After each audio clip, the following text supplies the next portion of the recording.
So let me ask you a question. When you first started this thing of, because you started it with Ric Flair, was there a part of you, because I think one of the things that people like about you is that you ask the questions that fans want to ask, and when the host, which most guys like to, revise history to make them look good, or they like to bullshit the fans, you ain't afraid to call them out. Was there a part of you that was thinking, well, if I keep calling this guy out, he's just going to tell me to go fuck myself? How was that to work in? Because I see that you can get very, contentious sometimes. Well, when you part feel of that you're being lied to. Yeah. Part of it is just, an entertainment strategy. Like here in Alabama, we have sports talk radio, but everybody in Alabama is a homer. So, when they're talking about football games, they're going to say, one of the guys has to be contrarian, or otherwise it would just be Alabama's the best football team ever. We'll be back after these words. Right. That's not entertaining radio. You've got to have somebody say, well, I don't know, man. If that offensive line on the left side doesn't really pick up the slack this weekend against so-and-so, they could – now, we all know that's not true, but you've got to have somebody present point, counterpoint. And I think sometimes whether Bruce is doing it knowingly or whatever, he's just trying to argue for the sake of arguing. And it just happens that fits in to a more traditional political talk or sports talk radio format. So it's more entertaining. So sometimes I do wind up arguing stuff that even I know is a little silly, but right. I know that a lot of my friends really believe this. And so, a lot of times what's printed in the Observer is believed, wholeheartedly. There's no room for interpretation. There's no gray area. It's black or white. And everybody on this call knows that, well, some things in there are just some guy trying to manipulate the dirt sheets, quote unquote, to get himself over or push his own initiative, whatever it may be. So rather than dig too deep on that, I just draw a line in the sand and argue it, and then it creates some fun radio. But no, I do think that the format works because I'm a fan and I'm asking fan questions, and I think the fans feel empowered when I push back on something.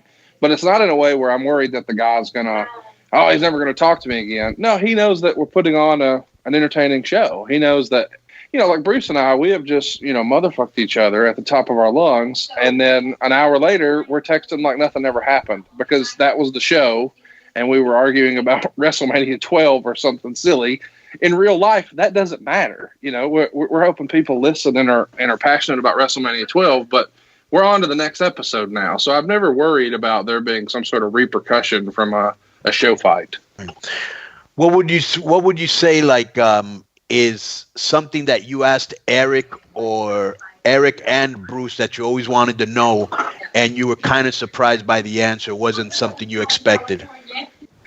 That's a great question. I'm always really surprised how little thought goes into some big decisions. Like, I think we fans sometimes want to overanalyze, and maybe some of that is because we're just always so curious about what we don't see that some of the times, we want to build this conspiracy and this spider web of misinformation and try to dig through.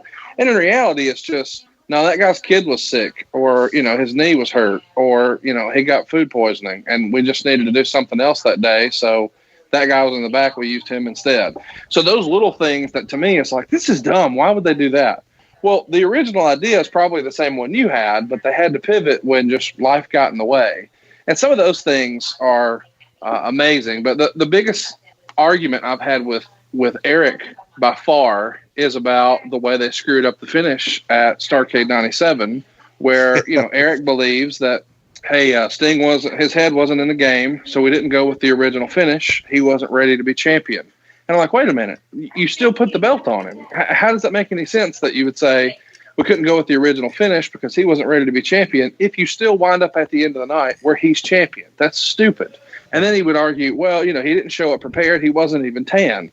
As if him being in the fucking rafters for 18 months, he's supposed to get a tan up there in a trench coat? Like, right. This whole thing's dumb. But he really believed, because that's something that somebody fed him, brother, 1,000%. That he needed to be tan. It's like, that's the dumbest thing I've ever heard. But anyway, that was a big fight. And the idea that, by the way, a guy on this call once lost his job because he wouldn't lose to a woman. However, when Nick Patrick screws up the greatest pay-per-view in the history of the company, the highest grossing event, he doesn't get fired. He doesn't get suspended. He's just calling matches the next day. And the idea that you screw up the biggest main event on the biggest stage, the biggest money thing ever, is somehow a not as important as losing to Jackie. That's the dumbest thing I've ever heard. Yeah. And what do you think happened there?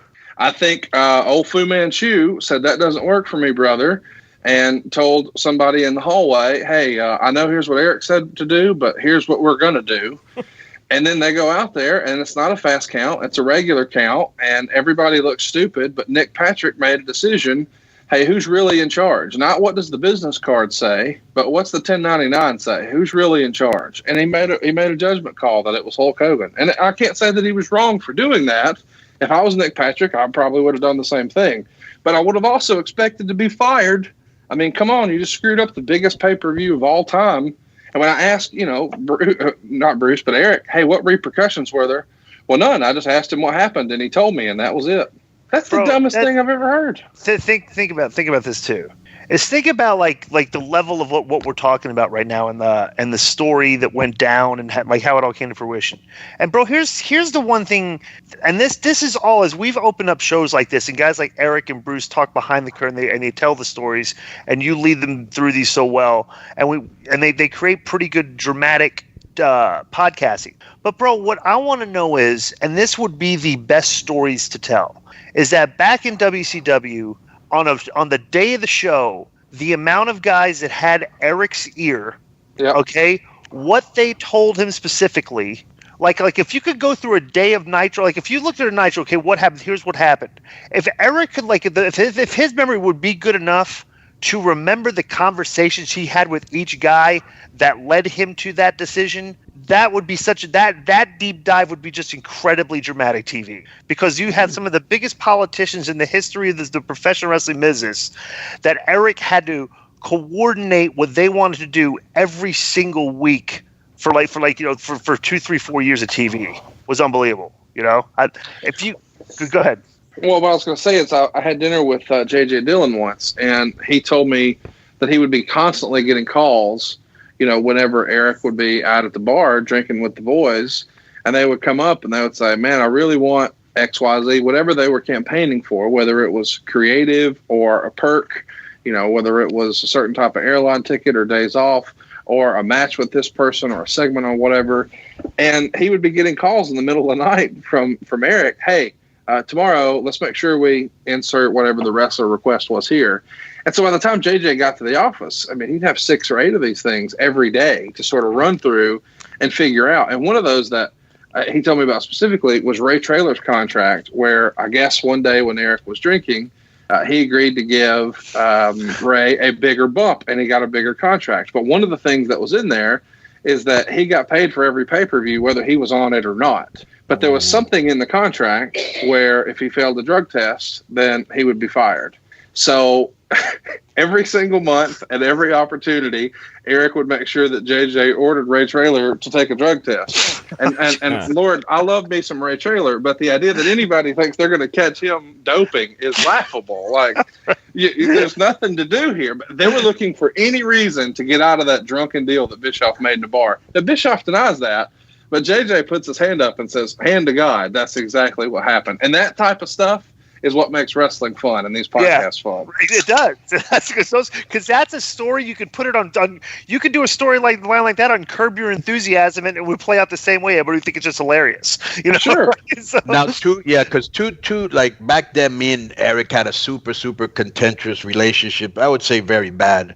Now we get along, but I remember the things that they would always say about Eric back then. They would always call him ATM Eric because it was easy to get money from him. And the other one was that Eric always did whoever the last person he talked to told him to do, which was usually Hulk.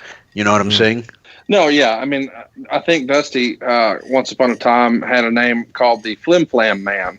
And, just whatever he heard last, that's what it was. And he's going to say whatever he needs to the person in front of him. And I'd never heard that phrase until I heard Dusty describe, folks in wrestling as a flim flam man. But I think that's probably pretty more common than you think, just in business too, where if you've got to appease a lot of strong personalities, you're usually just going to go with the one that's the loudest, I mean, that sounds unrealistic. But when you're in that spot where you've got to manage these big personalities, not just 2 or 3, but 60, 80, 100 of them, then you're just trying to get through the end of the day and whatever the chaos is. Can I tell you another thing, Conrad, that is very hard to do?